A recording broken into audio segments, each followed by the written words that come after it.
आज हुकूमत के नशे में आकर अगर कोई बार बार मेरे नबी की जात को इस्तेमाल करता है तो हमारे जज्बात बेकरार होते हैं। लोगों को ये लगता है, डिपार्टमेंट वाले बार बार ये कहते हैं मौलाना क्यों इतना एग्रेसिव हो जाते हो, क्यों इतने भड़काऊ बातें करते हो। मैंने बार बार ये कहा है, ऐलान कहा है, जब जब गाली देने का शौक है मेरा नाम लेकर गाली दो, मेरी माँ के नाम पर, मेरे बाप के नाम पर, मेरे खानदान के नाम पर, जितना कोसना है कोस लो, लेकिन याद रखना अगर हुजूर की तरफ उंगली उठाओगे, अगर नबी की असमत की तरफ बोलोगे, हमारे खून का आखिरी कतरा भी जिस्म में बाकी है तुम्हारी गर्दनों पर चढ़ करके बोलेंगे, तुम्हारे सीने पर चढ़ कर बोलेंगे। और तुम ये समझते हो तख्त और ताज तुम्हारे पास है, आज फौज और ताकत तुम्हारे पास है। तुम्हारे नाजायज बाप आज से 200 साल पहले अंग्रेजों की शक्ल भी यहाँ मौजूद थी। उन्होंने एक आलिम रब्बानी किफायत अली काफी को फांसी पर चढ़ाया था, एक नहीं 30,000 उलमा को फांसी पर चढ़ाया था। तुम्हारे नाजायज बाप भी ये समझते थे हिंदुस्तान से इस्लाम खत्म हो जाएगा। अरे उनका चूरा भी यहाँ बाकी नहीं रहा, सब खत्म होकर चले गए। तुम भी अपने अंजाम का इंतजार करो, कुछ देर की खामोशी है फिर शोर आएगा। आज कुत्तों का वक्त है, कल हमारा दौर आएगा।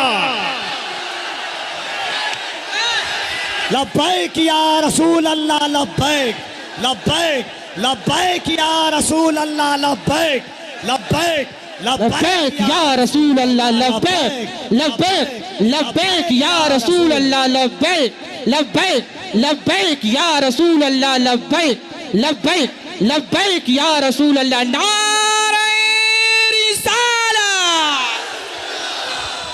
लोग अगर ये पूछते हैं आपकी जज्बाती तकरीरों से होता क्या है, मैं सिर्फ इतना ही कहता हूँ क्या होता है पता नहीं, लेकिन मेरा यकीन ये कहता है मैं जज्बात में लाऊंगा, कोई बच्चा बुज़दिली से नहीं मरेगा इंशाअल्लाह, कोई नौजवान तुम्हारी जूतियां चाट करके नहीं मरेगा, तुम्हारे हाथों में फंस भी जाएगा, नबी नबी कहकर दुनिया से जाएगा।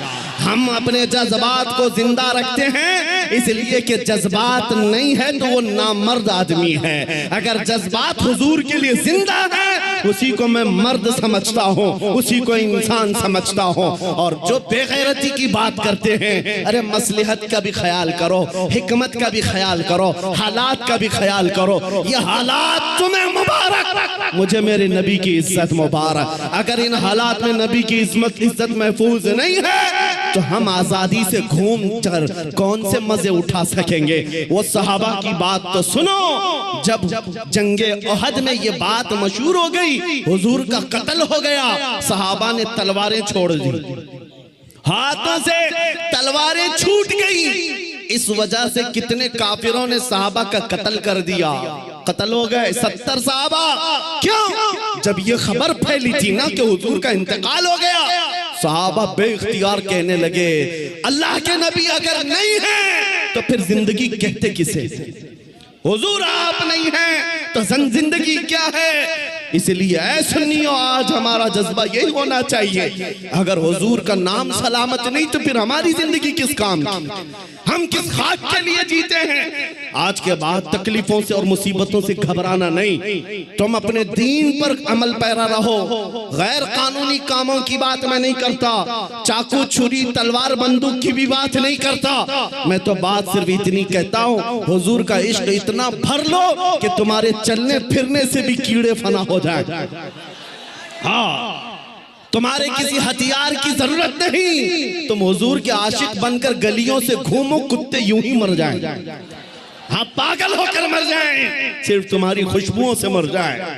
बात इतनी है। और मैं आज आखिरी बात ये कहता हूँ, सहाबा का मसलक यही था, उन्होंने कोड़े भी खाए, तलवारें भी खाई, जख्म भी खाए।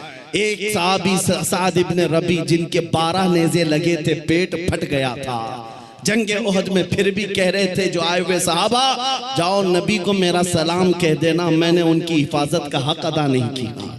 पेट फट गया, तब भी ये कहते थे हम आज नरम नरम खाने खाकर, गरम गरम बिस्तरों पर सोकर, सिर्फ यहाँ बैठकर नारे लगाकर समझते हुजूर की इज्जत की हम हिफाजत करते हैं। मेरे अजीजों, बदलना है हमें जिंदगी, बदलना है हमें जिंदगी।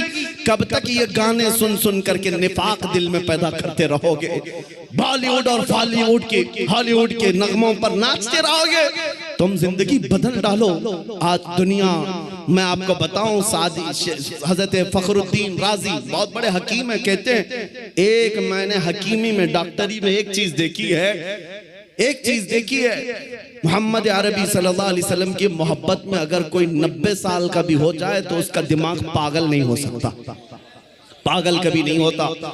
हुजूर का आशिक पागल नहीं होता, और अगर पागल होता है तो सिर्फ उनके लिए होता है, और दीवाना होता है सिर्फ उनके लिए होता है, बाकी किसी के लिए नहीं होता। आज मैं यही चाहता हूं कि दुनिया तुम्हें पागल कहे, मजनू कहे, दाढ़ी वाला कहे, टोपी वाला कहे, छोड़ दो उनकी बातों का।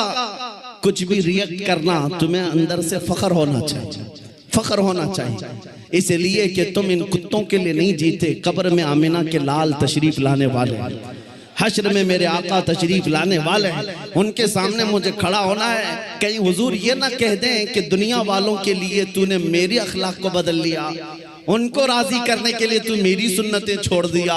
नहीं, कब्र में जब जाएं तुम्हारा चेहरा देखे तो मेरे नबी से कदमों को चूम कर कहना, आका दुनिया 1000 ताने देती थी मगर मैं आपके लिबास को पसंद करता था, मैं आपके चेहरे को पसंद करता था, आपके कदमों में आना चाहता था। बस आज मेरा मसलक आपको बता दूं, आप सब इसी बात पर गामजन हो जाएं। मेरा मसलक का मतलब सहाबा का, औलिया का, ताबईन का, आला हजरत का यही है, हर मुसीबत हर सितम गवारा है, हर मुसीबत हर सितम गवारा है। या रसूल अल्लाह, एक बार तुम कह दो कि तू हमारा।